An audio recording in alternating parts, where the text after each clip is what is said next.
Thank you. I now call Alex Salmond. This is Mr Salmond's final speech in the Parliament. Thank you, Presiding Officer. Can I start by congratulating both Annabel Goldie and Duncan McNeill on their service to this Parliament. Their contribution has been substantial indeed. I would say to Duncan McNeill for that, I'd beware of taking too many lessons from the Palace of Westminster. I was in the Commons yesterday and I glanced up at the House of Lords Annunciator and it had the words adjournment for the leisure period.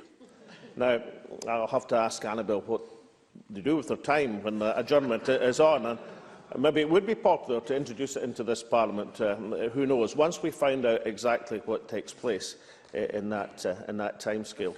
I would also join with Duncan McNeill in thanking my constituency staff, the parliamentary staff and the governmental staff, without whom no contribution in this place would have been possible in any of our careers. Now, I'm aware, Presiding Officer, in making a valedictory address, that there is a major rival attraction down south today. However, on balance, I feel that the champion chase at Cheltenham Racecourse will not be overshadowed by my remarks. I am grateful for the opportunity provided by this debate to reflect on the position that this Parliament and this country is now in. The legislative consent motion before us clearly does not pave the way for near federalism or devo to the max or home rule, all things raised in the last days of the referendum. However, it does represent a further transfer of power from London to Scotland. That much should be welcomed. It is also to be very much welcomed that, thanks to the iron resolve of the First Minister and the Deputy First Minister, it was ensured that this was done according to the Smith principles of no financial loss. It is not immediately apparent that this would have been the outcome under other leadership of this Parliament.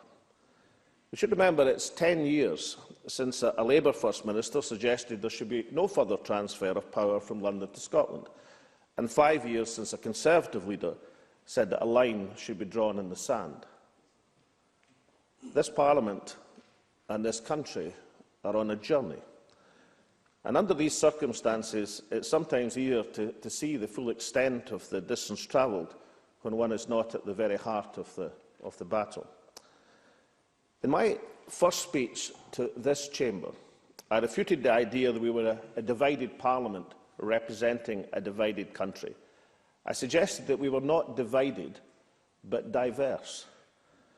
Now, all of us have experienced an extraordinary referendum campaign, one which was hard-fought, certainly, but one which produced a level of democratic participation and engagement of which most societies can only dream of.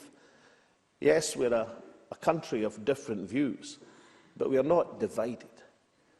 There is, in fact, a broad consensus on the need for this Parliament to assume greater responsibility for the governance of Scotland.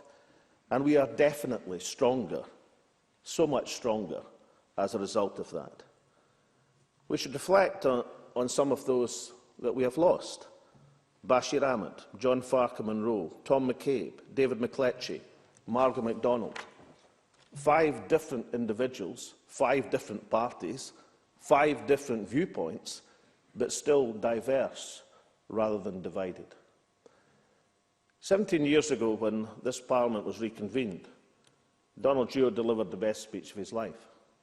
In an elegant historical sweep, he described Scotland as a journey begun long ago, which has no end. In truth, we do well to debate more the history and culture of this country. It is a subject worthy of discussion, and after all, it's the real reason that this place exists. However, when Donald spoke, his administration was an executive, not a government. The Parliament anguished every time it trespassed into reserved areas, and there were real doubts as to whether the fledgling Parliament would stand the test of time. These questions are now over. There is no doubt as to the permanence of this institution, and the only question is at what pace will the Parliament, the Scottish people and their government assume further responsibility. Will that make us totally independent? Well, not in an absolute sense. All nations are interdependent one upon the other. That fact of life does not change regardless of the status of Scotland. However, the greater of our independence, the greater our ability to impact on the political environment around us, and the greater our power will be to determine the circumstances of our fellow citizens. It will be this Parliament which decides to intervene to protect the dispossessed, as we have done over the bedroom tax. It shall be this Parliament which determines the life chances of the future, as we have done in nursery education. And it shall be this Parliament which places no financial barrier on human potential, as we have done by the abolition of tuition fees.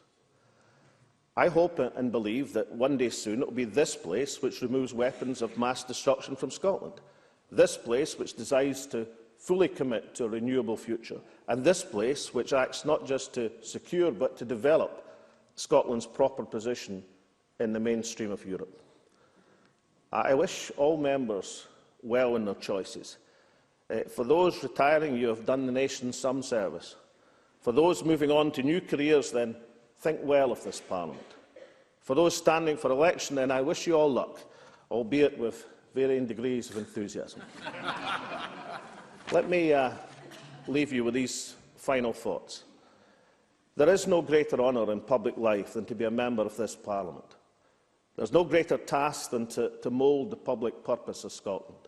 There is no greater cause than to serve that of the people of this country. And so with that, it's goodbye from me, for now.